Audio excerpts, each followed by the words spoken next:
लगा दो आग पानी में, जवानी उसे कहते हैं, और छीन लो सिलेक्शन, कहानी उसे कहते हैं।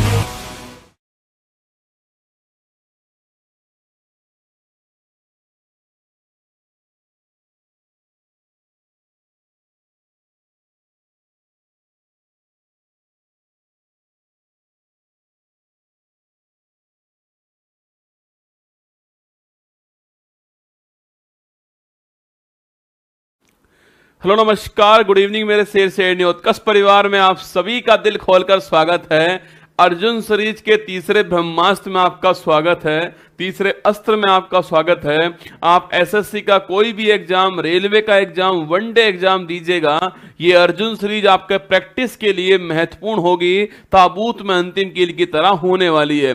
जो क्वेश्चंस एसएससी सीजीएल के अंदर, सीपीओ के अंदर, जीडी के अंदर या अन्य एग्जाम में पूछता है, उन्हीं के आधार पर नए सवाल बना के मैं आपके सामने पेश कर रहा हूं। हर क्वेश्चन के 4 ऑप्शन होते हैं और हर ऑप्शन अपने आप में एक नया सवाल पैदा करने वाला है, जिसको हम लोग पोस्टमार्टम कहते हैं। बोलो बांके बिहारी लाल की जय। बिल्कुल मेरे साथ में जुड़ चुके हैं आपके नमिता, अशोक, रोहित, रजनीत, मोनू, अंशु, नरेंद्र, बिल्कुल अभी, राजेश, गिन्नी, अनूप, सभी का स्वागत है। और तुम तो मेरे मांझी तक तो तोड़ोगे नहीं, छोड़ने वाले तुम हो नहीं। अगले 1 घंटे अपने नोटबुक पेन हाथ में रखिएगा, जो आपको पॉइंट महत्वपूर्ण लगे उसको लिख लीजिएगा। खेल भी आपके सामने होगा, इतिहास भी होगा, और इसके अलावा ज्योग्राफी भी होगा, तो साथ में संगीत भी होगा, और इसके अलावा साथ में ही आपके लिए जो है इकोनॉमिक्स भी होगा और साइंस भी होने वाला है। ये सब कुछ निचोड़ आपके सामने होने वाला है।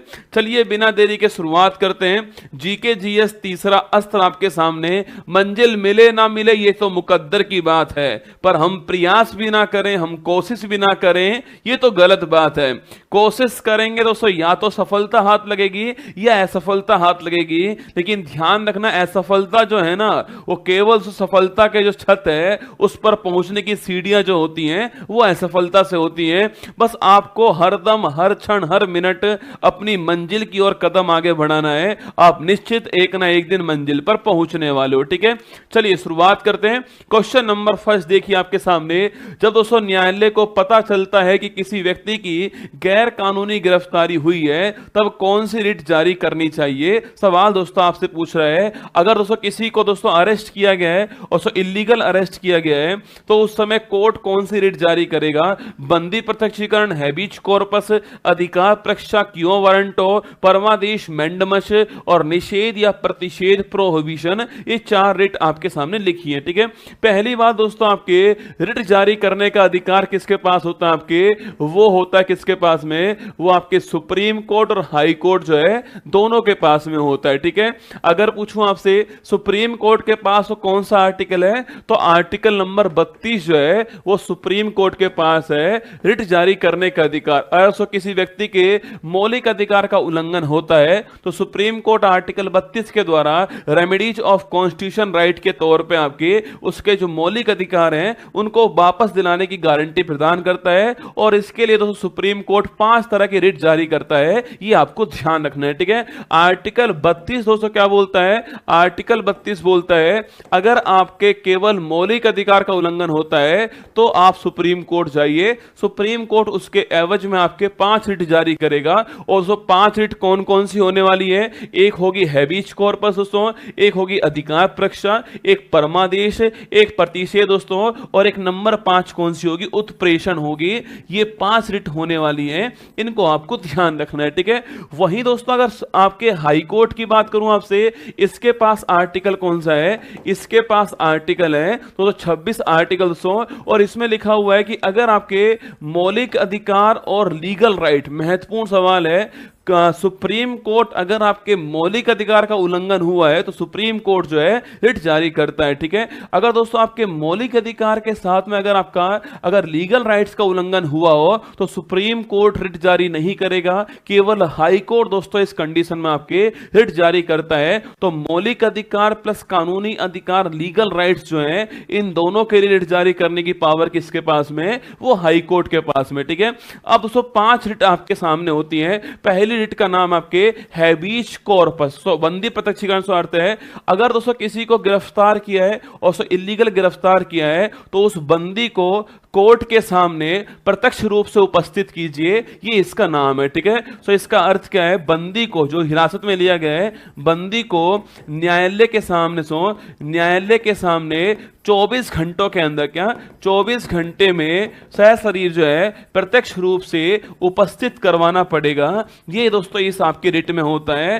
तो अगर दोस्तों किसी को इलीगली अरेस्ट किया है तो उसको हैबीज कॉर्पस रिट जारी करेगा हाई कोर्ट उसके लिए, सुप्रीम कोर्ट उसके लिए, और 24 आवर्स 24 दोस्तों घंटे के अंदर जो है उसको प्रत्यक्ष करना पड़ेगा, उसको कोर्ट के सामने पेश करना पड़ेगा। ठीक है, सेकंड दोस्तों रिट है अधिकार प्रसार। अगर दोस्तों कोई अधिकारी जो है आपके वो अपने अधिकार क्षेत्र से बाहर काम करता है तो उसके लिए दोस्तों क्यों वारंट आपके जारी होता है, अधिकार क्षेत्र से बाहर, अधिकार क्षेत्र से बाहर काम करेगा, अगर अधिकार क्षेत्र जो है उसका उल्लंघन कर देगा तो उसके लिए ये वाली जो है क्यों वारंट रिट जारी होता है। ठीक है, थर्ड दोस्तों परमादेश पूछे, अगर दोस्तों कोई अधिकारी काम ही नहीं करता है तो उसको परम आदेश देने के लिए कि हम आदेश देते हैं ये वाला काम आप कीजिए। ठीक है, तो हम आदेश देते हैं, क्या है, हम आदेश देते हैं, ये इसका अर्थ होता है, ये आपको ध्यान रखना है। ठीक है, बाकी दोस्तों दो रिट कौन कौन सी आपके, एक उत्प्रेषण और एक प्रतिषेध, आपके प्रोहिबिशन बोलते हैं इसको। ये तो दोनों रिट आपके अपर कोर्ट हमेशा लोअर कोर्ट के खिलाफ जो है जारी करता है। ठीक है, दोनों रिट किसके लिए, अपर कोर्ट जो है वो हमेशा जो लोअर कोर्ट होगा इसके खिलाफ जारी करेगा। और अभी दोस्तों हाल ही में ये सवाल आप चेक करना, अभी दोस्तों हाल ही में सवाल यूपीएससी ने अपना जो एग्जाम हुआ है सिविल सर्विस एग्जाम 2024 16 जून को जो हुआ है उसमें प्रतिषेध वाला सवाल पूछा गया था, उसमें पीटी के अंदर ये सवाल पूछा गया है। तो 5 रिट है, ये रिट कहां पर लिखी हुई है, हाई कोर्ट सुप्रीम कोर्ट की रिट में दोस्तों क्या अंतर है, ये सारी बातें सवाल में। ऑप्शन नंबर 1 करेक्ट आंसर होगा हमारा हैबीज कॉर्पस, बंदी प्रत्यक्षीकरण जो है, बंदी को कोर्ट के सामने 24 घंटे के अंदर सशरीर पेश कीजिए, ये इसका मतलब हो गया। क्वेश्चन नंबर 2 देखिए, भारत सरकार द्वारा तापमान, वर्षा, पवन आदि से संबंधित डेटा एकत्र करने और मौसम का पूर्वानुमान लगाने के लिए जिम्मेदार भारतीय मौसम विभाग की स्थापना कब दोस्तों होती है। इसमें सवाल पूछा है कि आपके जो हमारा आईएमओ है, जो इंडियन दोस्तों मेट्रोलॉजिकल डिपार्टमेंट है, आईएमडी जो है उसकी स्थापना कब हुई है। सवाल दोस्तों जबरदस्ती बड़ा किया गया है ना, सवाल है आसान, परसों सीपीओ में जब सवाल पूछा गया तो जबरदस्ती इसको एक्सटेंड कर दिया गया है। देखो 4 दोस्तों ऑप्शन लिखे हुए हैं यहां पर, 1958, 1861, 1931 और 1875, 4 ऑप्शन है।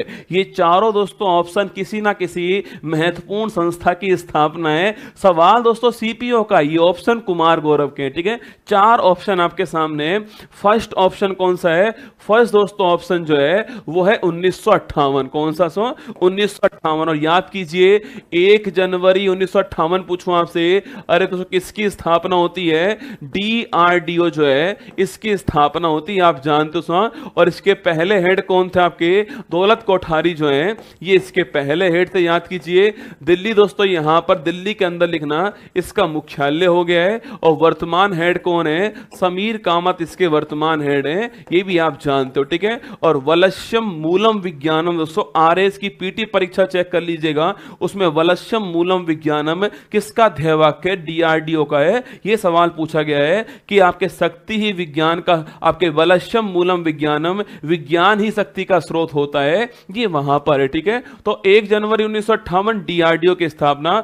ऑप्शन सेकंड पूछूं आपसे 1861 दोस्तों पूछे आपसे, याद कीजिए आर्कियोलॉजिकल सर्वे ऑफ इंडिया जो है इसकी स्थापना होती है। और संस्थापक कौन, इसके संस्थापक थे कनिंगम साहब। कौन सा, अलेक्जेंडर कनिंगम साहब जो है ये इसके फाउंडर थे। और मिनिस्ट्री ऑफ कल्चर जो है इसके अधीन काम करता है, नोट कीजिएगा। ठीक है, तो 1861 भारत के अंदर आर्कियोलॉजिकल सर्वे ऑफ इंडिया की स्थापना होती है और कनिंगम साहब इसके अध्यक्ष थे और मिनिस्ट्री ऑफ कल्चर के अधीन ये काम करता है। ठीक है, थर्ड दोस्तों पूछूं आपसे, थर्ड नाम देखिए 1931। इस संस्था के बारे में कौन मुझे बताने वाला है, कमेंट बॉक्स में छापिए। इस सन के अंदर एक महत्वपूर्ण संस्था की स्थापना होती है, इकोनॉमिक संबंधित संस्था है, आपको बताना संस्था कौन सी। ठीक है, 4 दोस्तों ऑप्शन कौन सा है, 1875 लिखना। सवाल पूछा है हमसे आईएमडी दोस्तों, जो भारतीय मौसम विज्ञान है, इसकी स्थापना कब होती है दोस्तों,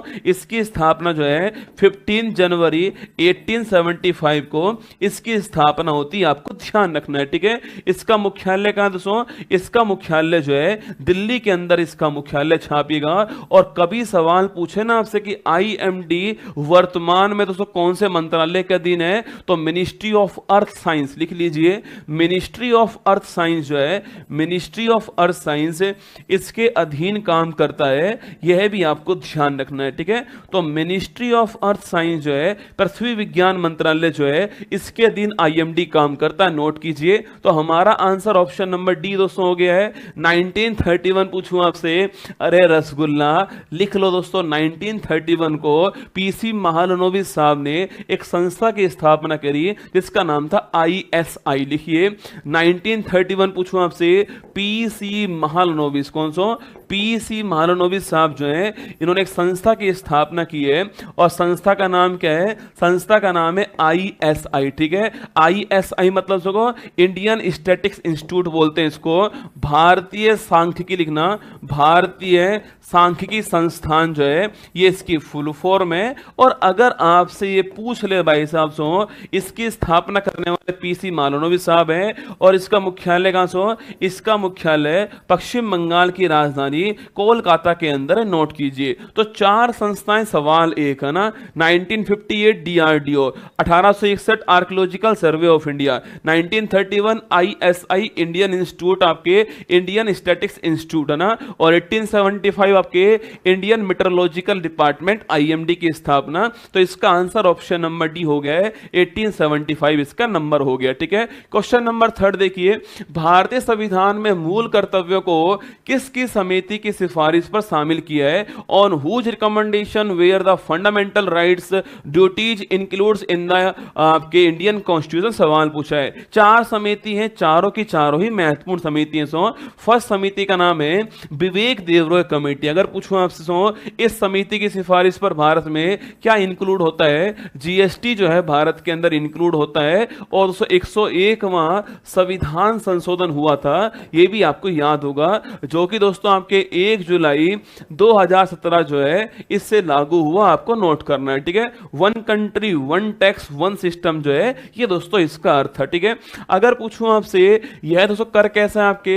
यह कर एक अप्रत्यक्ष कर है, इनडायरेक्ट टैक्स है, आपको ध्यान रखना है, ठीक है। और दोस्तों यह आपके समवर्ती सूची जो है, इस पे लगने वाला टैक्स है। कॉन्करेंट लिस्ट जो है उसके ऊपर लगने वाला टैक्स है, यह भी आपको ध्यान रखना है, ठीक है। अगर पूछूं आपसे, तो भारत के संविधान में दोस्तों अमेंडमेंट हुआ है, तो कौन से 2 आर्टिकल इंक्लूड होते हैं आपके? एक तो आर्टिकल नंबर 246 दोस्तों ए होता है, और एक आर्टिकल नंबर 279 ए होता है। कभी कभी बच्चे कंफ्यूज रहते हैं इसके अंदर। देखो आर्टिकल 246 दोस्तों ए जो है, जीएसटी का इंक्लूड यहां पर होता है, ठीक है। और जीएसटी निर्धारित करने वाली जो संस्था है, जिसको जीएसटी काउंसिल कहते हैं, उसका इंक्लूड 279 ए के अंदर, ठीक है।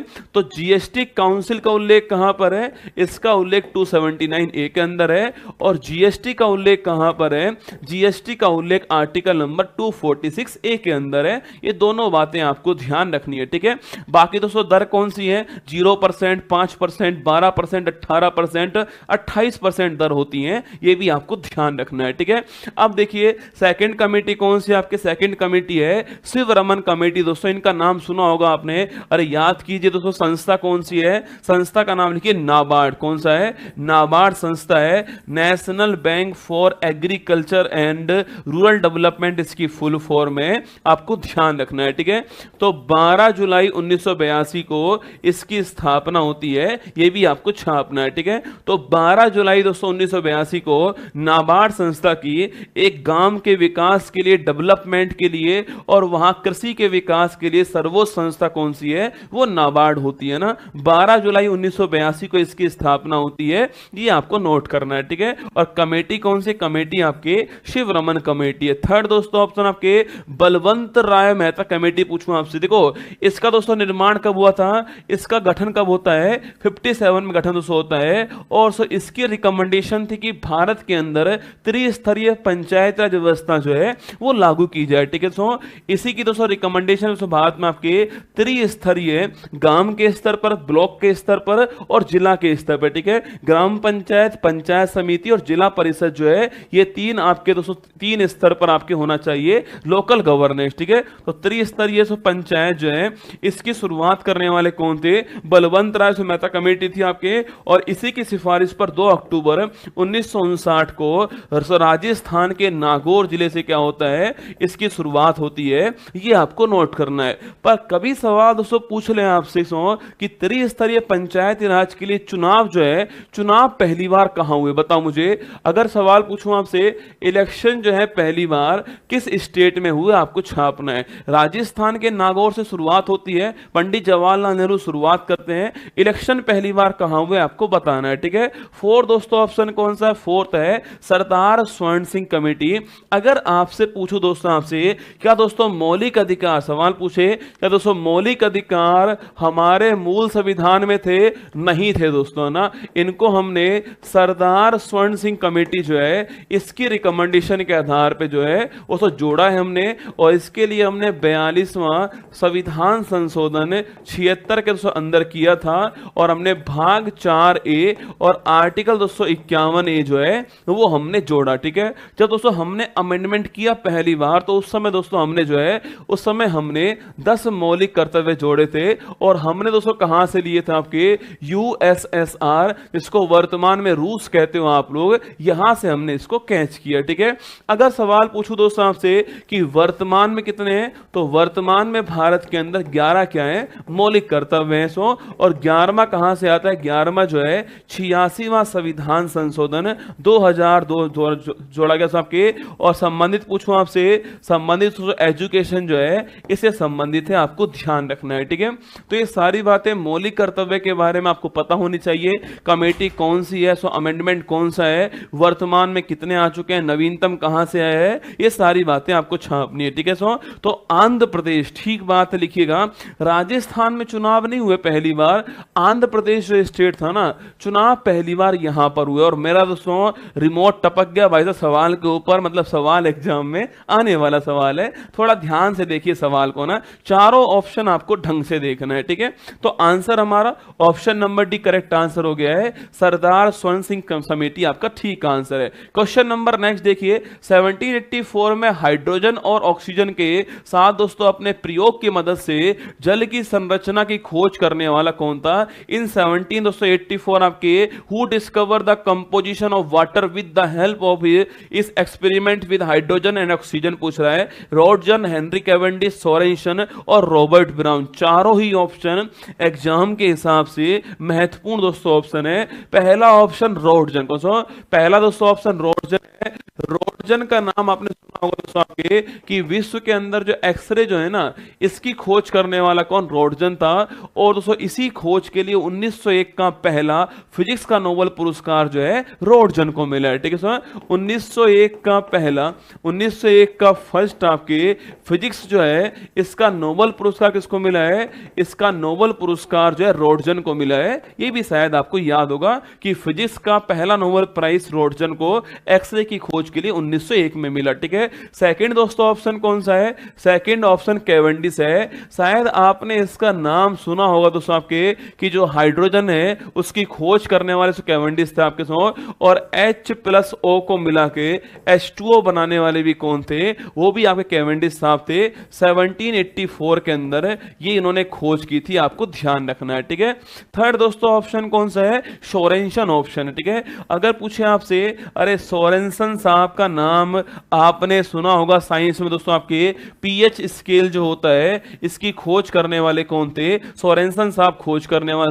पीएच स्केल में 0 to 14 माप होता है, 7 आपके न्यूट्रल होता है, 7 से कम एसिड और 7 से अधिक क्या होता है? बेस होता है, ठीक है। फोर्थ दोस्तों ऑप्शन कौन सा है? Robert brown. याद करो रॉबर्ट ब्राउन का नाम कहां सुना आपने? अरे कोशिका याद कीजिए, और कोशिका दोस्तों केंद्रक मिलता है उसमें, तो केंद्रक जो होता है उसकी खोज करने वाला कौन है, उसकी खोज करने वाला रॉबर्ट ब्राउन आपको छापना है। तो केंद्रक की खोज करने वाला कौन दोस्तों, आपके रॉबर्ट ब्राउन होता है। ठीक है, देखिए दोस्तों केंद्रक जो होता है, केंद्रक जो होता है आपके, ये दोस्तों मान लीजिए कोशिका आपके सामने, सेल आपके सामने। ठीक है, इसके दोस्तों बीच में केंद्रक जो है वो यहां पर आप मान लीजिए यह केंद्रक या फिर न्यूक्लियस जो है वो यहां पर आप इसको मान लीजिए। ठीक है, अब दोस्तों इसके अंदर पूछूं आपसे, इसके दोस्तों अंदर जो है आपके आनुवांशिक पदार्थ जो है वो इसके अंदर भरा होता है। इसको हम बोलते हैं क्या, इसे हम बोलते हैं गुणसूत्र का। इसको हम बोलते हैं क्रोमोसोम बोलते हैं, गुणसूत्र कहते हैं। ठीक है, और गुणसूत्र में आपके दो चीजें होती हैं आपके, एक दोस्तों प्रोटीन होती है और दोस्तों इसके चारों ओर आपके लिपटा हुआ आपके क्या होता है, आनुवांशिक पदार्थ डीएनए होता है। ठीक है, एक प्रोटीन होती है और इस प्रोटीन के चारों ओर लिपटा हुआ जो आनुवांशिक पदार्थ है उसको हम डीएनए कहते हैं। ठीक है, कभी कभी सवाल खूब पूछता है दोस्तों, जो क्रोमोसोम गुणसूत्र होता है इसको क्रोमोसोम कहते हैं ना। तो क्रोमोसोम के अंदर कौन सी प्रोटीन होती है, हिस्टोन प्रोटीन कौन सी होती है, क्रोमोसोम के अंदर प्रोटीन का नाम क्या है, हिस्टोन प्रोटीन इसका नाम है, आपको ध्यान रखना है। ठीक है, बाकी दोस्तों आनुवांशिक पदार्थ कौन सा होता है, जो एक पीढ़ी से गुणों को अगली पीढ़ी में ट्रांसफर करता है उसको बोलते हैं आनुवांशिक पदार्थ, डीएनए होता है, deoxyribose nucleic acid. DNA RNA की बात हम अलग से सवाल में करने वाले हैं। ठीक है, तो यहां पर सवाल पूछूं आपसे, सवाल पूछ रहा है हाइड्रोजन प्लस ऑक्सीजन पूछे आपसे, Henry Cavendish option number B आपका करेक्ट आंसर हो गया, ये खोज करने वाला, डिस्कवर करने वाला। ठीक है, नेक्स्ट क्वेश्चन देखिए, the race of my life दोस्तों पुस्तक जो है किस खिलाड़ी की आत्मकथा। देखो ये माई लाइफ वाली जो पुस्तक है ना, ये एसएससी आपके बहुत बार पूछता है। मैं 4-5 दोस्तों पुस्तकें माई लाइफ की ओर लिख रहा हूं। ठीक है, देखिए दोस्तों अगर पूछे आपसे एक पुस्तक का नाम तो माई लाइफ ही है, इसके राइटर कौन छापना है। ठीक है, एक पुस्तक कौन सी है, the test of my life, क्या है, the test of my life जो है यह भी एक पुस्तक है। ठीक है, एक पुस्तक कौन सी आपके, एक पुस्तक लिखिए माई कंट्री माई लाइफ, लिखना माई कंट्री माई लाइफ जो है यह भी एक पुस्तक है। ठीक है, माई कंट्री माई लाइफ, और ये सारे सवाल एग्जाम में आ चुके हैं। ठीक है, एक क्वेश्चन है माई मिशन माई लाइफ, क्या है, माई लाइफ माई मिशन, लिखना यह भी एक पुस्तक है। तो ये माई लाइफ के बारे में 4-5 पुस्तकें आपके सामने हैं, 4 तो ये है और 5वीं कौन सी है, the race of my life. ठीक है, the race of my life पुस्तक किसकी है, मिल्खू सिंह की, ऑप्शन नंबर सी जो है Bhaag Milkha Bhaag, option number C, the race of my life पुस्तक Milkha Singh, option number C answer हो गया। ठीक है, अब दोस्तों पहला ऑप्शन देखिए, मैंने आपसे कहा देखो माई लाइफ पूछूं आपसे, बिल क्लिंटन, बिल क्लिंटन साहब जो थे आपके, जो कि दोस्तों अमेरिका के पूर्व राष्ट्रपति हैं, बिल क्लिंटन जो है, इनकी बुक का नाम क्या है, इनकी बुक का नाम है माई लाइफ,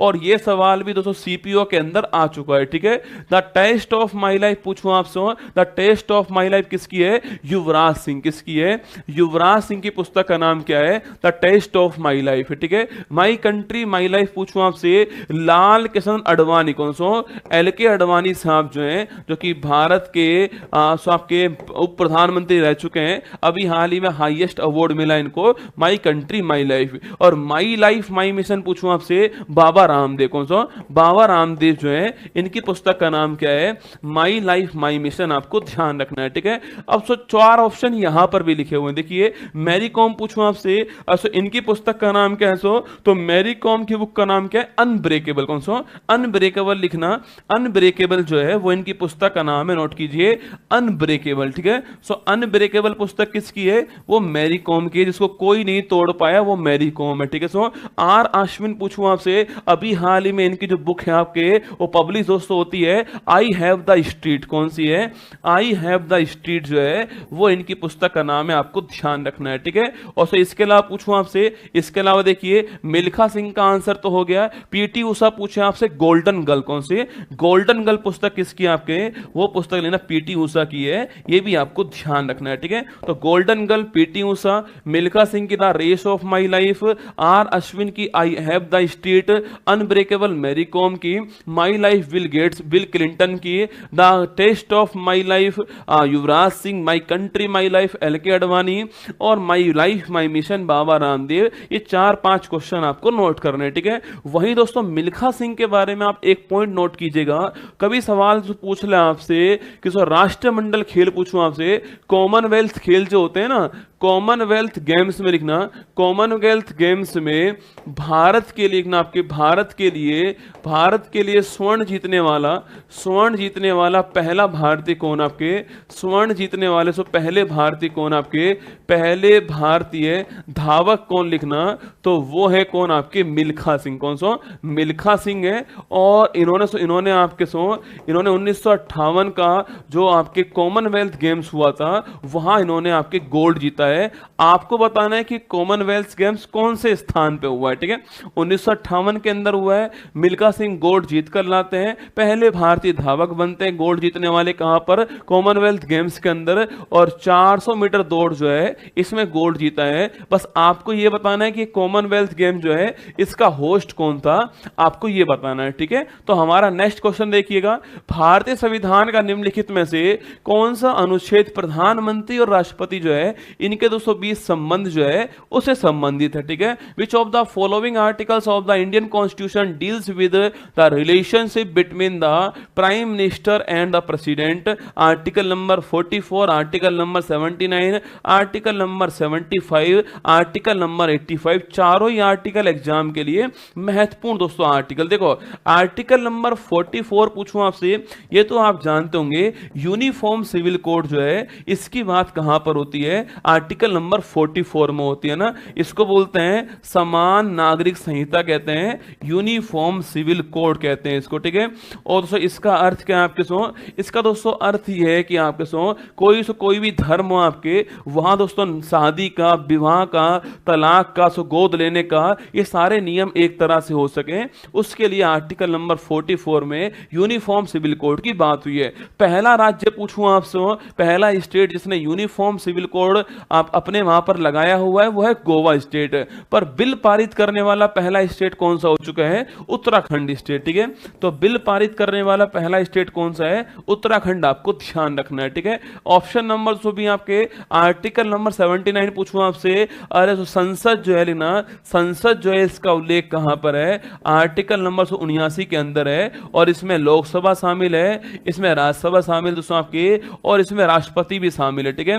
संसद के हाउस तो दो हैं, लोकसभा और राज्यसभा, पर संसद के अंग कितने हैं, 3 है, लोकसभा, राज्यसभा और राष्ट्रपति, ठीक है। आर्टिकल दोस्तों पूछूं आपसे 75 दोस्तों, देखो 74 एक में लिखा हुआ है कि राष्ट्रपति जो है वो जो मंत्री परिषद होगा उसकी सलाह पर काम करेगा सो, और उस मिनिस्ट्री का हेड कौन होगा, प्रधानमंत्री होगा, ठीक है। आर्टिकल 75 से बोलता है, 75 फर्स्ट बोलता है सो कि राष्ट्रपति जो प्रधानमंत्री है उसकी नियुक्ति करेगा, यह आर्टिकल नंबर 75 एक में लिखा हुआ है सो।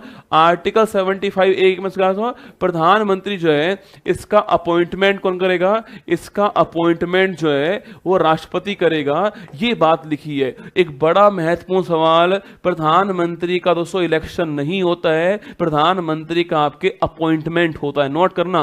प्रधानमंत्री दोस्तों आपके जिस दल के पास बहुमत होता है उस दल का जो मेजोरिटी वाला जो दल होता है उसका जो नेता जो होता है उसको प्रधानमंत्री जो है राष्ट्रपति अपॉइंट करता है। तो पीएम का अपॉइंटमेंट राष्ट्रपति करेगा, आर्टिकल नंबर 75 एक में लिखा हुआ है। सो आर्टिकल 75 2 पूछूं आपसे, तो सब अगर पूछे आपसे मिनिस्टर जो होगा, जो मंत्री होगा, वो व्यक्तिगत रूप से क्या होगा, व्यक्तिगत रूप से राष्ट्रपति के प्रति क्या होने वाला है, रेस्पॉन्सिबल होने वाला है, ठीक है। और 75 3 पूछूं आपसे, पूरा दोस्तों जो मिनिस्ट्री जो होगी ना आपके, जो मंत्री परिषद जो होगा आपके, ये दोस्तों आपके सामूहिक रूप से ना, ये सामूहिक रूप से जो लोकसभा होगी उसके प्रति रेस्पॉन्सिबल होने वाला है। ये तीनों ही आर्टिकल आपके एग्जाम के लिए महत्वपूर्ण बन सकते हैं, 75 1, 75 2, 75 3, ठीक है। वही दोस्तों इसका आंसर क्या है, देखो प्रधानमंत्री और राष्ट्रपति के बीच में आर्टिकल कौन सा है, 75 आर्टिकल हो गया ना।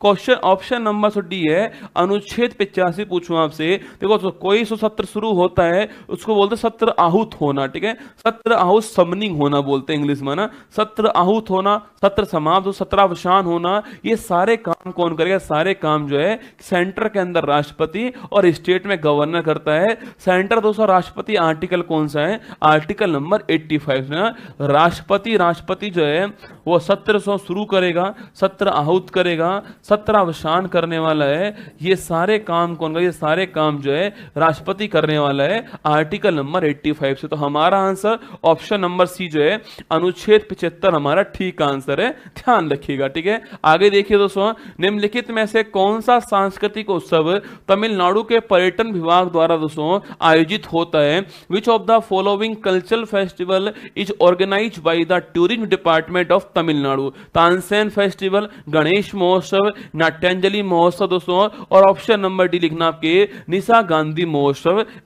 सवाल दोस्तों महत्वपूर्ण सवाल है, साउथ इंडिया और नॉर्थ ईस्ट इंडिया के जो फेस्टिवल होते हैं अधिकतर एग्जाम में पूछता है। देखो यहां सवाल से पूछ रहा है आपके, देखो ऑप्शन नंबर 1 है तानसेन फेस्टिवल। कहां दोस्तों होता है ये मध्य प्रदेश जो ग्वालियर डिस्ट्रिक्ट है वहां पर तानसेन फेस्टिवल होता है, तानसेन जी की याद में होता है। ठीक है, तो मध्य प्रदेश ग्वालियर डिस्ट्रिक्ट के अंदर तानसेन फेस्टिवल दोस्तों आयोजित होता है ना। गणेश फेस्टिवल पूछूं आपसे, सो महाराष्ट्र के अंदर होता है सो, और शुरू करने वाले कौन थे, बाल गंगाधर तिलक जो है शुरू से करने वाले गणेश फेस्टिवल। और कौन सा है, गणेश फेस्टिवल आपके शिवाजी महोत्सव जो है, इन दोनों की शुरुआत करने वाले कौन थे, तिलक साहब थे। आपको नोट करना है, महाराष्ट्र के अंदर तिलक साहब ने गणेश फेस्टिवल और शिवाजी फेस्टिवल जो है इनको पॉपुलर बनाया। ठीक है, ऑप्शन नंबर सी दोस्तों बोलता है आपके नाट्यांजलि उत्सव। देखो तो नाट्यांजलि उत्सव जो है आपसे पूछे, नाट्यांजलि उत्सव जो है, पहली बात तो सो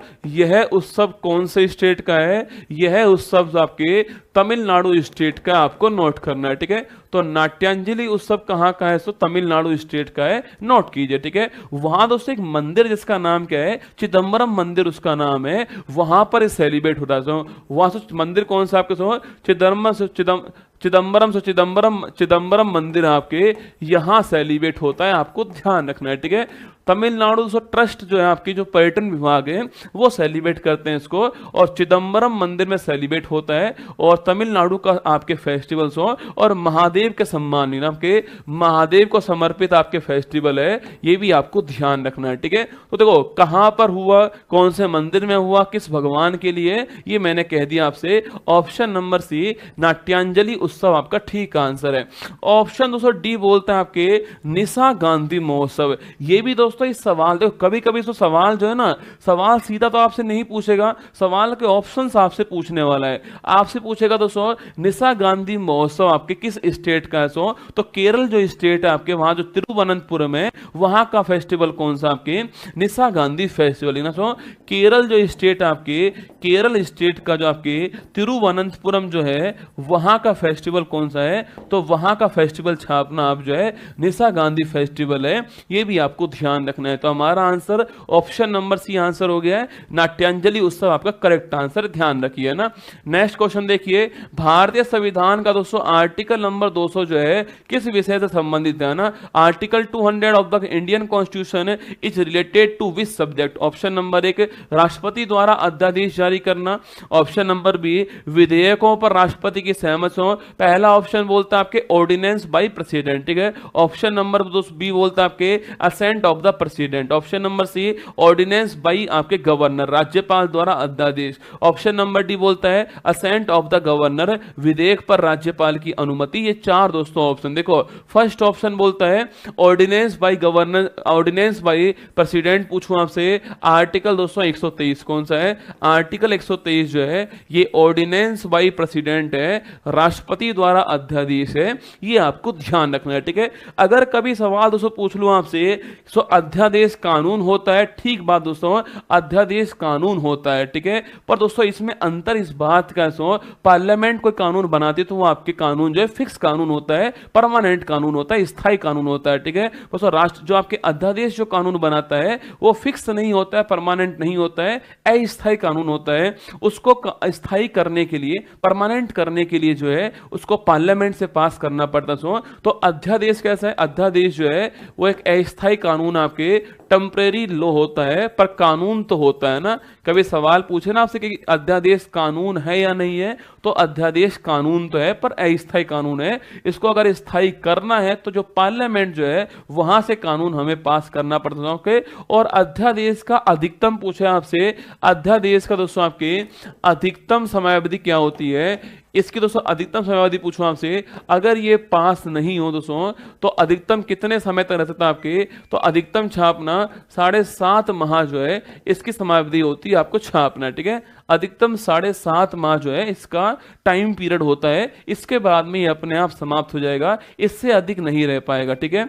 ऑप्शन नंबर बी देखिए, असेंट्स ऑन बिल बाय प्रेसिडेंट, ठीक है। विधेयक पर तो राष्ट्रपति जो है उसकी अनुमति, ठीक है। यह लिख रहा है आर्टिकल दोस्तों कौन सा? आपके आर्टिकल 111 के अंदर लिखा हुआ है। सो कोई दोस्तों बिल लोकसभा से पास हुआ, अपर हाउस लोअर हाउस से पास दोस्तों होता है, उसके बाद राष्ट्रपति के पास पहुंचता है। अब दोस्तों वो उस बिल पर साइन कर दे, दोस्तों बिल पर साइन नहीं करें, आपके पॉकेट वीटो कर दे दोस्तों आपके, या रिकंसिडरेशन के लिए भेज दे, ये सारे ऑप्शन उसके पास होते हैं, ठीक है। और ये सारे ऑप्शन कहां पर? सो आर्टिकल 111 के ऊपर है। अगर उसने साइन कर दिया तो वो बिल जो है क्या बन जाएगा? एक्ट बन जाएगा, अधिनियम बन जाएगा, ठीक है। ऑप्शन नंबर सी दोस्तों, जो पावर राष्ट्रपति के पास अध्यादेश की आर्टिकल 123 में है, वही पावर दोस्तों राज्यपाल के पास में आर्टिकल नंबर 213 के पास में, आर्टिकल 213 के अंदर है राज्यपाल के पास में, ठीक है। ऑप्शन दोस्तों डी पूछूं आपसे, विधेयक पर राज्यपाल की अनुमति पूछूं आपसे, ये दोस्तों कौन सा आपके? ये दोस्तों आर्टिकल कौन सा? आपके आर्टिकल नंबर 200 आर्टिकल आपको छापना है, ठीक है। आर्टिकल 200 के अंदर विधेयक पर राज्यपाल की अनुमति वाली पावर, जो पावर दोस्तों 111 के अंदर है, वही पावर दोस्तों यहां पर आर्टिकल 200 के अंदर आपको नोट करना है, ठीक है। वहीं दोस्तों कोई दोस्तों बिल ऐसा हो जिससे हाई कोर्ट की पावर सीमित दोस्तों होती हो, तो उस बिल को दोस्तों राज्यपाल जो है राष्ट्रपति के लिए आरक्षित करता है, और यह बात आर्टिकल नंबर 201 में लिख रही है। आप भी इस बात को मेरे साथ नोट कीजिएगा दोस्तों, आर्टिकल नंबर 201 छापना, राज्यपाल द्वारा राष्ट्रपति के लिए लिखना, राष्ट्रपति के लिए आरक्षित विधेयक जो है, आरक्षित विषय जो है, उसका जिक्र दोस्तों यहां पर है, ये भी आपको ध्यान रखना है, ठीक है। और दोस्तों यहां पर लिखा हुआ है सो हाई कोर्ट की पावर जो होती है आपके, अगर दोस्तों वो सीमित होती हैं तो ये यहां पर आपके बिल कहां जाएगा? बिल आपके राष्ट्रपति के पास जाने वाला है, ठीक है। सेकंड दोस्तों आपके नेशनल इंटरेस्ट की बात हो, राष्ट्रीय हित का मुद्दा हो, तो भी बिल कहां जाएगा? तो भी बिल आपका जो है राष्ट्रपति के पास जाने वाला। तो आर्टिकल नंबर 201 में भी आपको ये बात ध्यान रखनी है, ठीक है। आगे बढ़िए, नेक्स्ट क्वेश्चन आपके सामने। आप तो बस दिल भेजते रहा करो, अर्जुन सीरीज को सच में दोस्तों अर्जुन बनाने का काम मेरा होगा। जितना प्रयास मैं इसमें करूंगा ना, यकीन मानना उतना ही एसएससी एग्जाम के अंदर कांपने वाला है। ये सारे टाइप के सवाल जो करवा रहा हूं ना आपको, कहीं ना कहीं आगे 3-4 महीने जो एग्जाम होने वाले हैं ना, वहां आपको निश्चित काम आएंगे, ठीक है। देखिए नेक्स्ट क्वेश्चन दोस्तों, मगध साम्राज्य पर शासन करने वाले राजवंश का सही क्रम क्या है, ठीक है। What is the correct order of dynasty that rules the Magadh empire? आपके सामने ऑप्शन नंबर 1 हर्यक, मौर्यक, शिशुनाग, नंद वंश, ठीक है। Option number B Haryanka, Shishunaga, Nanda, Maurya वंश। Option number C Shishunaga, Maurya, Nanda, Haryanka वंश। Option number D Maurya, Nanda, Shishunaga, Haryanka वंश। 4 दोस्तों ऑप्शन आपके सामने, ठीक है। जब भी दोस्तों मगध की बात हो ना दोस्तों आपके, जब भी दोस्तों मगध की बात हो आपके, तो आप लिख लीजिए दोस्तों आपके, मगध दोस्तों मगध की बात हो तो हंसना मत, ठीक है। सो मगध दोस्तों मगध की बात हो तो आप लोग हंसना मत, ठीक है। जब भी दोस्तों मगध की बात हो तो आप लोग हंसना मत, क्योंकि दोस्तों मगध आपके बहुत पावरफुल आपके साम्राज्य रहा हुआ है, ठीक है। तो आपको हंसना नहीं है, ठीक है फॉर लिखिए, है फॉर हर्यक वंश। कौन सा है? फॉर आपका हर्यक वंश। तो पहला वंश कौन सा हो गया है? पहला वंश आपका हर्यक वंश हो गया, ठीक है। शय फॉर लिखना शिशुनाग वंश। कौन सा है? शिशुनाग वंश आपका नंबर 2 हो गया, ठीक है। और आपके ना फोर कौन सा आपके सो? नाग फोर आपके नागवंश हो गया। कौन सा है? नाग फोर नंद वंश हो गया, ठीक है। थर्ड वंश कौन सा? थर्ड वंश आपका नंद वंश हो गया, ठीक है। सो और फोर्थ नंबर छापना, फोर्थ फोर आपके मैं फोर कौन सा हो गया है? मैं फोर मौर्य वंश हो गया, ठीक है। तो मैं फॉर मौर्य वंश। तो हर्यक वंश, शिशुनाग वंश, नंद वंश, मौर्य वंश, ये चार दोस्तों वंश आपके सामने ये क्रम से लिख रहे हैं। देखो महत्वपूर्ण मुद्दा क्रम का है। तो हर्यक वंश, शिशुनाग वंश, नंद वंश और मौर्य वंश, चारों वंश मगध के ऊपर राज कर चुके हैं बारी बारी से। ठीक है, अगर सवाल पूछूं आपसे मगध साम्राज्य के संस्थापक कौन थे, तो दोस्तों हर्यक वंश के संस्थापक होंगे, वही इसके संस्थापक होने वाले हैं। इनका नाम था बिंबिसार। कौन सा? बिंबिसार जो है वो हर्यक वंश जो है इसके संस्थापक थे, आपको नोट करना है। ठीक है, इनको दोस्तों एक नाम और एग्जाम वाला पूछता है, इन्हें श्रोणिक कहते हैं। क्या बोलते हैं? इन्हें श्रोणिक कहते हैं। ये भी सवाल एग्जाम में पूछा गया सवाल है, श्रोणिक किसे कहते हैं? बिंबिसार को बोलते हैं। तो मगध का संस्थापक कौन? बिंबिसार। हर्यक वंश संस्थापक कौन? बिंबिसार। दोनों एक ही बात है। ठीक है, सेकंड से पूछो, शिशुनाग वंश पूछे आपसे, संस्थापक तो कौन आपके? यही संस्थापक थे, इसके नाम लिख रहा है। ठीक है, सो नंद वंश पूछे आपसे, कौन आपके? महापदम नंद। कौन आपके?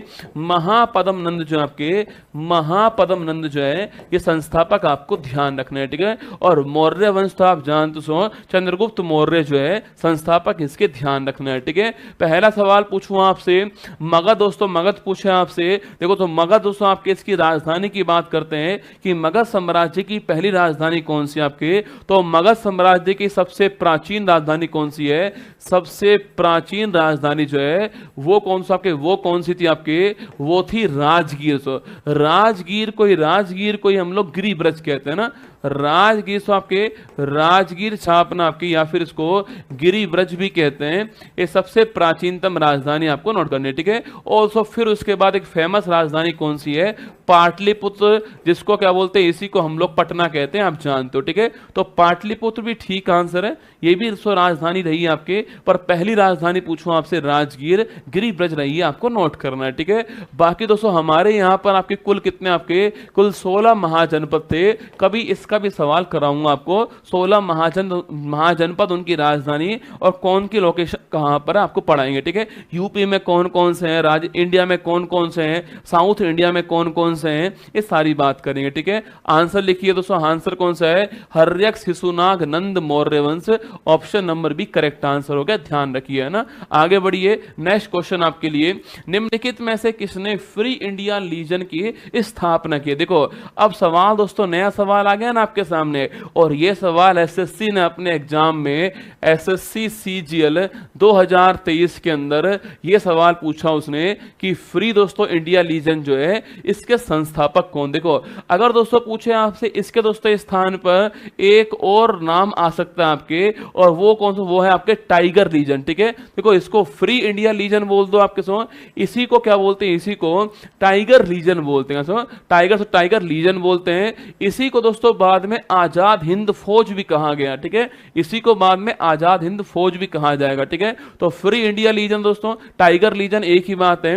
पहली बात तो इसके संस्थापक कौन? तो इसके फाउंडर दोस्तों कौन आपके? इसके फाउंडर थे सुभाष चंद्र बोस। कौन है? सुभाष चंद्र बोस साहब जो सो ये फाउंडर थे इसके छापना सो, और जर्मन सहायता से, जर्मन हेल्प से जो है इसकी स्थापना की, आपको नोट करना है। ठीक है, जर्मन हेल्प से इसकी स्थापना की है टाइगर लीजन, या फिर द फ्री इंडियन लीजन की स्थापना सुभाष चंद्र बोस करने वाले सो, और वर्ल्ड वार सेकंड के टाइम पर स्थापना की दोस्तों आपके, जो भी आपके भारतीय कैदी जो थे आपके, उनको मिलाकर के इसकी स्थापना होती है। ठीक है, इसमें दोस्तों भारतीय जो कैदी थे आपके वो इसमें शामिल थे, और जर्मन आपके जो सहायता है उससे होती है, और वर्ल्ड वार सेकंड जो है इसमें इसकी स्थापना हुई। ठीक है, तो इसका तो आंसर क्या हो गया? इसका तो आंसर ऑप्शन नंबर भी सुभाष चंद्र बोस हो गया। अच्छा, अगर आपसे पूछूं सुभाष चंद्र बोस जो है इनका जन्म दिवस कब आता है आपके? 23 जनवरी को आता है, आप जानते हो, पराक्रम दिवस के रूप में बनाते हैं, ये भी आप जानते हो। ठीक है, अगर दोस्तों पूछे आपसे कि भाई साहब, अगर पूछूं आपसे इसके अलावा, देखो फॉरवर्ड ब्लॉक की स्थापना करने वाले कौन थे? तो फॉरवर्ड ब्लॉक की स्थापना करने वाले 1939 के अंदर सुभाष चंद्र बोस थे। ठीक है, अगर पूछूं दोस्तों आपसे कि, अगर पूछे बुक का नाम पूछूं आपसे लिखना, इंडियन स्ट्रगल बुक पुस्तक किसकी है? तो इंडियन स्ट्रगल पुस्तक जो है ये भी सुभाष चंद्र बोस की है। दिल्ली चलो का नारा देने वाले कौन? सुभाष चंद्र बोस थे, ये सारी बात जानते हो। ठीक है, 23 जनवरी फॉरवर्ड ब्लॉक, इंडियन स्ट्रगल छापना और हरिपुरा अधिवेशन पूछे आपसे, हरिपुरा अधिवेशन जो है इसके अध्यक्ष कौन छापना, 1938 के अंदर इसके अध्यक्ष सुभाष चंद्र बोस थे। ठीक है, ऑप्शन दोस्तों एक बोल रहे हैं डॉक्टर भीमराव अंबेडकर, इनकी संस्था का नाम क्या है, उसका नाम था लिखना आपके बहिष्कृत हितकारिणी सभा। कौन सा, बहिष्कृत हितकारिणी सभा पूछूं आपसे, इसके फाउंडर कौन लिखना, इसके फाउंडर थे डॉक्टर भीमराव अंबेडकर। बहिष्कृत दोस्तों हितकारिणी सभा 1924, कभी कभी सन भी पूछता है ना, तो 1924 में बहिष्कृत हितकारिणी सभा के संस्थापक कौन थे, अंबेडकर साहब थे, ये आपको नोट करना है। ठीक है, सुभाष चंद्र बोस पूछूं आपसे, forward block, free India legion, tiger legion, दोस्तों आपके ये सारे आपके सुभाष चंद्र बोस है ना। चित्तरंजन दास, आपके जितने भी एग्जाम होते हैं ना आपके मॉडर्न हिस्ट्री में आपके दो क्वेश्चन तो पक्का मानना आप, गदर पार्टी और स्वराज पार्टी। ठीक है, तो पूछूं आपसे स्वराज पार्टी की स्थापना करने वाले कौन, 1923 के अंदर CR दास जो है आपके वो स्वराज पार्टी की स्थापना करने वाले, ये भी आपको छापना सो। इन्होंने कहा था कि भाई सड़क पर लड़ने की बजाय संसद के अंदर लड़ाई लड़ेंगे, ये इनका अध्यय था, ये इनका वाक्य था। ठीक है, लाला हरदयाल पूछूं आपसे, 1913 पूछे आपसे, 1913 छापना सो आपके लाला हरदयाल ने गदर पार्टी की स्थापना की थी, और कहां स्थापना होती है इसकी, सैन फ्रांसिस्को USA के अंदर स्थापना होती है, ये भी आपको छापना है। ठीक है, सवाल दोस्तों एक था सवाल आपके, पर इस एक सवाल में हर एग्जाम का सवाल आपको निश्चित मिलने वाला है। ठीक है, ये CGL का सवाल यहां से आपके, ये CPO, GD, MTS, रेलवे, जो भी एग्जाम, यूपी पुलिस का एग्जाम हो, कोई भी एग्जाम हो, इसमें से निश्चित आपको सवाल मिल ही जाएगा, आराम से देख लीजिएगा।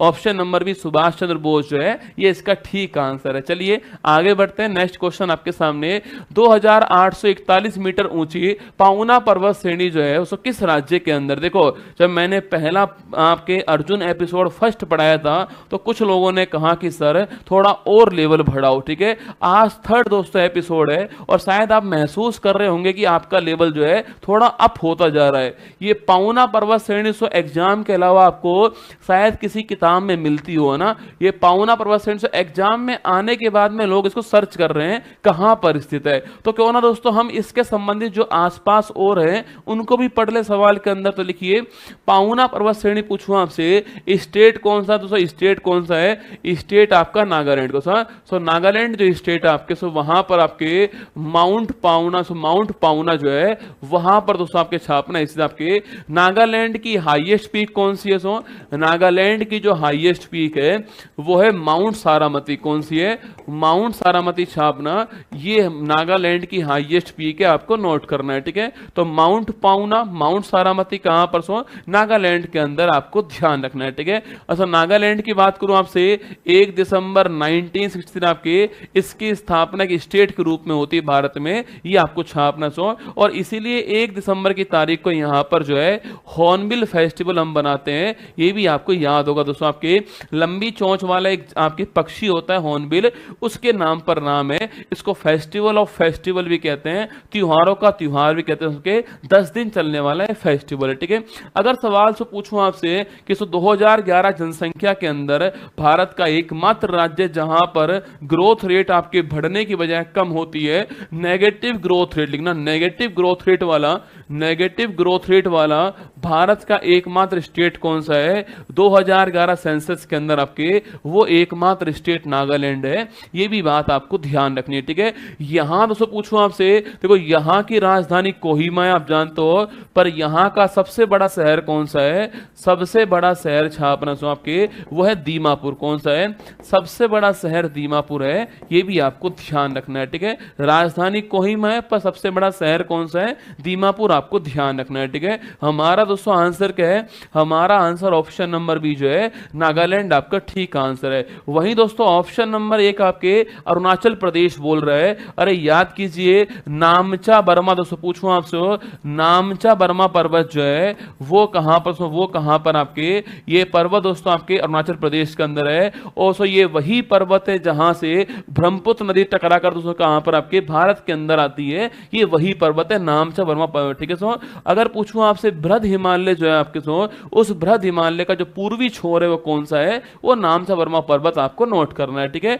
कहां पर आपकी स्टेट कौन सा है, स्टेट आपका अरुणाचल प्रदेश हो गया, ठीक है। सेकंड पूछे आपसे मेघालय आपके, अरे याद करो गारो लिखना, गारो खासी जयंतिया कौन है, गारो खासी जयंतिया जो है ये पहाड़ी कहां पर है, ये पहाड़ी आपकी मेघालय के अंदर, ठीक है। अगला सवाल से पूछो आपसे, सिक्किम पूछे आपसे, सिक्किम छापना सो कंचनजंगा जो आपके माउंट कंचनजंगा छापना ये सिक्किम के अंदर है।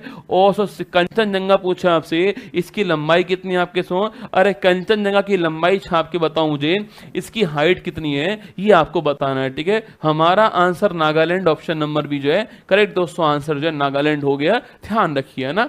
आगे देखिए, जनजातीय जनसंख्या 2011 के आधार पर उस विकल्प की पहचान कीजिए जो निम्नलिखित राज्यों को अवरोही क्रम दोस्तों आपके डिसेंडिंग ऑर्डर में जमाने पर आएगा, घटते हुए क्रम में जमाने पर आएगा। सवाल आपसे ये पूछा है, और जनजातीय जनसंख्या जो है ट्राइबल जो पॉपुलेशन है उसकी दोस्तों बात करता है। देखो अगर सवाल पूछूं आपसे 2011 सेंसस का सवाल पूछा आपसे, देखो सेंसस का सवाल तो आता ही है हर एग्जाम के अंदर, पर उसमें दोस्तों ट्राइबल जो जनसंख्या है ये सवाल थोड़ा अच्छा लेवल का सवाल पूछता है। बाकी सवाल ये पूछता है जनघनत्व कहां पर सर्वाधिक है, कितना है, लिटरेसी कहां सर्वाधिक है, महिला कहां, पुरुष कहां, या फिर आपके सेक्स रेशो कहां पर है, चाइल्ड सेक्स रेशो कहां पर है, पॉपुलेशन कहां अधिक कहां, हम ये सवाल पूछता है, जो नॉर्मली सवाल ये आता है, ठीक है। ट्राइबल पॉपुलेशन की बात पूछे तो आपकी सवाल थोड़ा अच्छा लेवल का बन जाता है आपके। देखो पहली बात पूछूं आपसे सो, पहली बात आपके सो, कितनी जनजाति जनसंख्या जो है वो भारत के अंदर इस सेंसस में थी आपके, ये आपको ध्यान रखना है, ठीक है। तो सो यहां पर आपके 10.43 करोड़ के आसपास जो है ट्राइबल पॉपुलेशन थी, आपको ध्यान हटे 10.43 करोड़ पूछा आपसे, इतना दोस्तों हमारे यहां पर ट्राइबल पॉपुलेशन कितनी थी आपके 2011 के अंदर से आपके, उस समय से पॉपुलेशन जो कुल पॉपुलेशन है आपके उसका लगभग 8.6% आपके ट्राइबल थी, ठीक है। तो 8.6% आपके 8.6% ऑफ कुल जनसंख्या जो है वो कितनी है, वो ट्राइबल पॉपुलेशन थी भारत के अंदर, ये आपको ध्यान रखना है, ठीक है। तो 10.43 करोड़ जनसंख्या दोस्तों, जो कि कुल का कितना आपके टोटल ओवरऑल का 8.6% हो गया। सवाल पूछूं आपसे सर्वाधिक दोस्तों किस स्टेट में आपके, तो सर्वाधिक छापना मैक्सिमम किस स्टेट में आपके, तो मैक्सिमम आपके नंबर के रूप में मध्य प्रदेश पहले स्थान पर, महाराष्ट्र दूसरे स्थान पर, और ओडिशा जो है वो तीसरे स्थान पर नंबर के हिसाब से, ठीक है। तो मध्य प्रदेश, महाराष्ट्र और उड़ीसा आपके 1 2 3 स्थान आपके सामने नंबर के हिसाब से बात कर रहा हूं, ठीक है।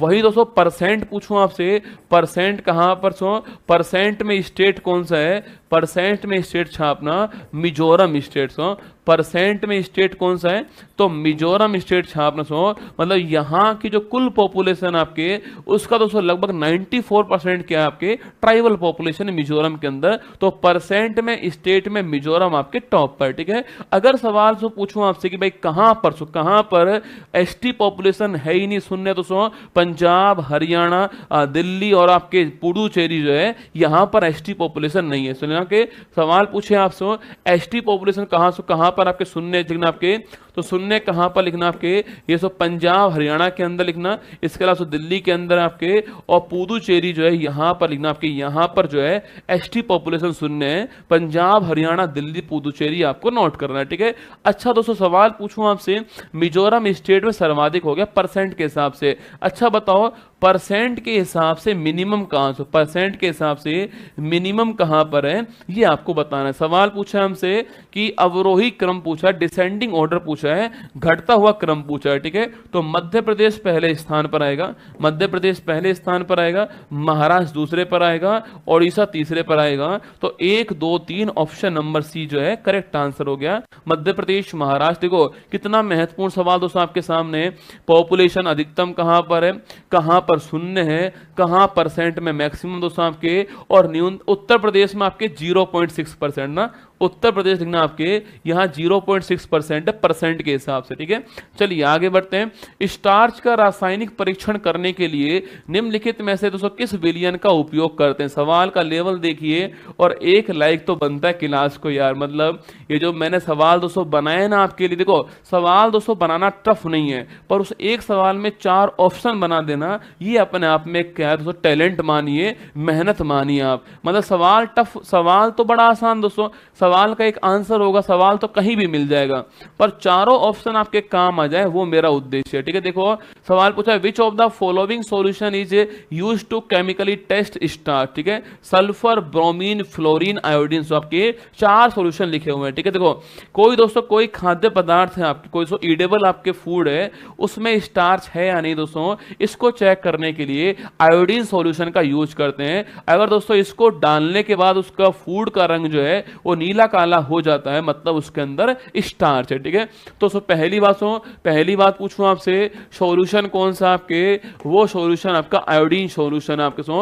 और दोस्तों इसको डालने के बाद आपके रंग जो आपके फूड का जो रंग है वो कैसा हो जाता है, नीला काला दोस्तों हो जाए अगर, तो आप मान लीजिए उसमें क्या है तो मान लीजिए उसमें स्टार्च जो है वो उपलब्ध है, आपको ध्यान रखना है, ठीक है। तो इस सवाल का आंसर क्या है, सवाल का आंसर तो ऑप्शन नंबर डी दोस्तों करेक्ट आंसर हो गया है। आयोडीन सॉल्यूशन से टेस्ट होगा केमिकली कि उसमें स्टार्च है या नहीं, वो दोस्तों टेस्ट आपका हो जाएगा, रंग उसका नीला काला हो जाएगा। देखो यहां दोस्तों पहला ऑप्शन है सल्फर, कौन सा, सल्फर पहला ऑप्शन है। सवाल पूछे आपसे कि जो रबड़ जो होता है, इस रबड़ का वल्कनीकरण करने के लिए ना आपके, रबड़ का दोस्तों वल्कनीकरण करने के लिए सल्फर का यूज करते हैं, आपको ध्यान है, ठीक है। तो रबड़ का दोस्तों वल्कनीकरण आपके, सल्फर मतलब गंधक भी होता है ना, सल्फर मतलब गंधक भी होता है छापना, तो रबड़ के वल्कनीकरण के लिए सल्फर का यूज होता है, ठीक है। सेकंड पूछूं आपसे, ब्रोमीन पूछे आपसे, तो ब्रोमीन क्या आपके, ब्रोमीन लिखना कमरे के तापमान, कमरे के तापमान पर कमरे के तापमान पर लिखिए, कमरे के तापमान पर लिक्विड अवस्था में मिलने वाला अधातु कौन सा आपके, वो ब्रोमीन है, ये भी आपको छापना, ठीक है। नॉन मेटल की बात कर रहे हैं ना। और थर्ड फ्लोरीन पूछूं आपसे, सर्वाधिक पूछे आपसे, सर्वाधिक लेना, सर्वाधिक इलेक्ट्रॉन बंधुता पूछे आपसे, किस आपके तत्व की होती है छापना, वो होती है किसकी, आपके फ्लोरीन की होती है, ये भी आपको ध्यान है, ठीक है। तो मैक्सिमम दोस्तों इलेक्ट्रो नेगेटिविटी वाला एलिमेंट कौन सा है, फ्लोरीन है, छाप लीजिए। तो चारों ऑप्शन काम के हो गए, हमारा आंसर आयोडीन सॉल्यूशन आपके ऑप्शन नंबर डी हमारा करेक्ट आंसर, आपको ध्यान रखना है, ठीक है। नेक्स्ट देखिए, एकल के लिए, सिंगल के लिए बैडमिंटन कोर्ट की चौड़ाई कितनी होती है। देखो मैंने आपको पिछले क्लास के अंदर मैंने हॉकी पढ़ाया दोस्तों ना, इस क्लास में मैंने आपको बैडमिंटन पढ़ा दिया है। बैडमिंटन, हॉकी, क्रिकेट, फुटबॉल, ये सवाल एग्जाम वाला पूछता है कि इसकी जो कोर्ट जो होता है, जो फील्ड जो होता है, उसकी चौड़ाई लंबाई कितनी होती है। देखो पहली बात बैडमिंटन खेल जो है इसके फील्ड का नाम क्या इसके फील्ड का नाम होता है कोर्ट का। कोर्ट जो है इसके फील्ड का नाम होता है, आपको नोट करना है, ठीक है। बैडमिंटन कोर्ट पर खेलते हैं, ठीक है। पहली बात दोस्तों सिंगल के लिए पूछा आपसे, सिंगल के लिए पूछो आप, सिंगल के लिए जो है इसकी लंबाई चौड़ाई दोस्तों इसका अनुपात कितना होता है। सिंगल के लिए लंबाई पूछा आपसे, देखो सिंगल हो डबल हो, आपके लंबाई तो सेम ही होती है ना। सिंगल डबल लंबाई सेम होगी आपके 44 फुट जो है, आपके 44 फुट जो है ये इसकी लंबाई होने वाली, ठीक है। सिंगल हो डबल हो दोस्तों, लंबाई 44 फुट इसकी होगी। इसको मीटर में लिखना, तो लेना आपके मीटर में, इसको 13.4 मीटर के आसपास आपके मीटर में निकाल लेना आप ना, 13.4 मीटर के आसपास आने वाला है, मीटर के अंदर आप चेक कर लेना, ठीक है। लंबाई 44 फुट दोस्तों ना। अगर पूछूं आपसे इसकी चौड़ाई सिंगल के लिए चौड़ाई कम होती तो आपके डबल के लिए चौड़ाई अधिक होगी। अरे 2 खिलाड़ी खेलेंगे तो चौड़ाई अधिक कर देंगे, एक खेलेगा चौड़ाई कम कर देंगे। तो वो कितनी होती है, वो आपके 5.18 मीटर छापना चौड़ाई होती है। इसी को हम क्या बोलते हैं, इसी को दोस्तों हम 17 फुट बोलते हैं ना, 17 फुट भी कहते हैं, आपको ध्यान रखना है, ठीक है। 17 फुट 5.18 मीटर आपके इसकी चौड़ाई आपको ध्यान रखनी है, ठीक है। यहां दोस्तों यहां पर यहां दोस्तों आपकी जो क्या होता है, आपके नेट होता है यहां पर, और ये सिंगल खेलने के लिए कोर्ट आपके सामने रेडी हो चुका है, ठीक है। तो 5.18 मीटर छापना ये इसकी चौड़ाई है, ऑप्शन नंबर 1 ठीक आंसर है। सिंगल के लिए चौड़ाई 5.18 मीटर मीटर होगी, ये आपको 17 फुट होने वाली, ठीक है। अच्छा दोस्तों, फुटबॉल की बैडमिंटन की बात करूं आपसे, भारत के कुछ दोस्तों फेमस आपके प्लेयर कौन सा, आपके प्रकाश पादुकोण दोस्तों, दीपिका पादुकोण के पप्पा कौन है, आपके प्रकाश पादुकोण छावना, प्रकाश पादुकोण जो है ये तो फेमस आपके प्लेयर भारत के, ठीक है। इसके तो अलावा आपके पुलेला गोपीचंद, जितने भी आपके वर्तमान खिलाड़ी आप देखते हो ना, उनके वर्तमान कोच कौन है, वर्तमान कोच आपके गोपीचंद साहब। आपके साइना नेहवाल कौन सा, साइना नेहवाल छापना, ये भी महत्वपूर्ण खिलाड़ी है। पीवी सिंधु कौन सा, पीवी सिंधु लिखना आपकी, ये भी महत्वपूर्ण खिलाड़ी है आपके। इसके अलावा पूछो आपसे किदाम्बी श्रीकांत कौन, किदाम्बी श्रीकांत छापना, ये भी सो महत्वपूर्ण खिलाड़ी है। इसके अलावा लिखिए आपके सात्विक और चिराग की जोड़ी कौन सा है, सात्विक साईराज चिराग शेट्टी, ये भी आपको ध्यान रखना है, ठीक है। तो प्रकाश पादुकोण, पुलेला गोपीचंद, साइना नेहवाल, पीवी सिंधु, किदाम्बी श्रीकांत, सात्विक साईराज और चिराग शेट्टी आपको नोट करना है, ठीक है। वहीं दोस्तों पूछे आपसे कि भाई साहब इसके दोस्तों कुछ आपके महत्वपूर्ण खेल कौन कौन से आपके सो, तो महत्वपूर्ण खेल छापना आपके कप के नाम क्या है। उबेर कप दोस्तों किसके लिए होता है, ये महिलाओं के लिए ना, फीमेल के लिए होता है उबेर कप, ठीक है। एक होता है आपके थॉमस कप, किसके लिए होता है, ये मेल के लिए होता है ना, थॉमस कप दोस्तों मेल के लिए होता है, ठीक है। तो उबेर कप फीमेल के लिए, थॉमस कप दोस्तों आपके ये आपके मेल के लिए होता है ना। नारंग कप लिखना आपके, नारंग कप दोस्तों आपके, और एक अमृत दीवान कप जो है ये बैडमिंटन के फेमस कप है, आपको नोट करना है, ठीक है। तो Narang cup, Amrit Dewan cup, Thomas cup, Uber cup. Option number 1 5.18 metre जो है चौड़ाई। आपको खिलाड़ी कौन कौन से, फेमस ट्रॉफी कौन कौन सी है, लंबाई चौड़ाई कितनी, ये सारे क्वेश्चन आपके सामने सेट हो गए, ठीक है। लास्ट क्वेश्चन देखिए, टीएन कृष्णन, रागिनी शंकर, नंदिनी शंकर, एमएन गोपाल कृष्णन दोस्तों किस संगीत वाद्य यंत्र से जुड़े हुए हैं, ठीक है। तो TN Krishnan, Ragini Shankar, Nandini Shankar, Gopal Krishnan are associated with which musical instrument, shehnai, tabla, veena और वायलिन। 4 दोस्तों ऑप्शन आपके सामने, ठीक है। देखो शहनाई पूछूं आपसे, ऐसा शहनाई दोस्तों जब आपका सिलेक्शन हो जाएगा ना तो शहनाई बजेगी, और ध्यान रखना दोस्तों आपके अभी तो शहनाइयां बजी है, ढोल बजने अभी बाकी हैं, अभी तो मुट्ठी पर जमीन तोली है, अभी अर्जुन सीरीज में पूरा आसमान बाकी है, ठीक है। लिखिए बिस्मिल्ला खान, कौन आपके, बिस्मिल्ला खान, आप जानते हो इनका नाम, बिस्मिल्ला खान, भारत का हाईएस्ट अवार्ड इनको प्राप्त होता है बिस्मिल्ला खान 2001 के अंदर, ये आपको ध्यान रखना है, ठीक है। सेकंड पूछूं आपसे तो तबला पूछे आपसे, तबला में आपके जाकिर हुसैन, पंडित किशन महाराज, लतीफ आपके लिखना, आपके जाकिर हुसैन लिखना, जाकिर हुसैन, और एक नाम लिखिए कौन आपके, पंडित किशन महाराज, दोनों ही बड़ा महत्वपूर्ण नाम है, जाकिर हुसैन और पंडित किशन महाराज आपके। लतीफ खान भी महत्वपूर्ण नाम लिखना, आपके लतीफ जी भी महत्वपूर्ण नाम है, ये भी आपको ध्यान रखना है, ठीक है। वीणा वादक पूछे आपसे, वीणा वादक छापना, वीणा वादक में 2 नाम तो आपको ध्यान रखने, ठीक है, एस बालचंद्रन और आपके विश्व मोहन भट्ट लिखना, एस बालचंद्रन, आपके